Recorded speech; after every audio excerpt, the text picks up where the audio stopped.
जिले के पालक मंत्री कृषि मंत्री होने के बावजूद प्रशासन उदासीन। प्रभावित किसान की फसल का अभी तक निरीक्षण नहीं हुआ। वासिम के किनी राजा और जोलका मंडलों में भारी बारिश के कारण कई इलाकों में खेती को नुकसान हुआ है। हालांकि प्रशासन द्वारा अभी तक कोई निरीक्षण नहीं किए जाने से किसान चिंतित है। इसी संबंध में किनी राजा मंडल के दुबलबेल में गट क्रमांक 150 के दमोल सुखदेव नानोटे के कोटे पूर्णा नदी के किनारे स्थित 3 हेक्टेयर खेत में सोयाबीन और तूर की फसल को भारी नुकसान हुआ है।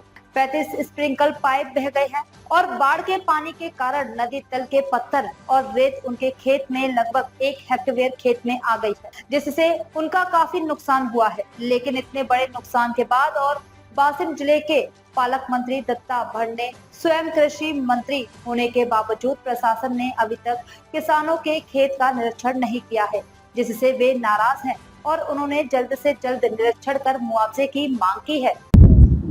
नमस्कार, मी अमोल सुखदेव नानोटे, राहणार दुबळ। हे माझं गावाच्या दक्षिणेस शेत आहे 7 एकर। याच्यामध्ये गट नंबर 150 हा आहे।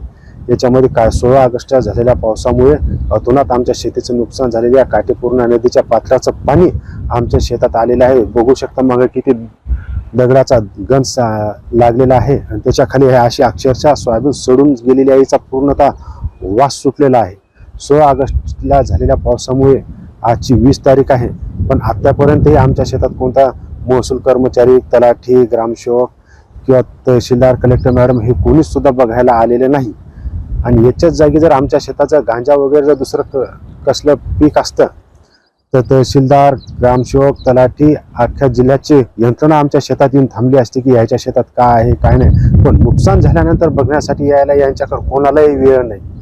राजकारणी लोक येतात, रोडवरच्या काठावरच्या लोकांचा सर्वे करून जातात, पण हे इकडे आमच्या दुबेलच्या शेतात कोणीच यायला तयार नाही आहे। एवढंच बोलतो आणि आमची नुकसान भरपाई आम्हाला मिळावी एवढीच सरकारकडे अपेक्षा करतो।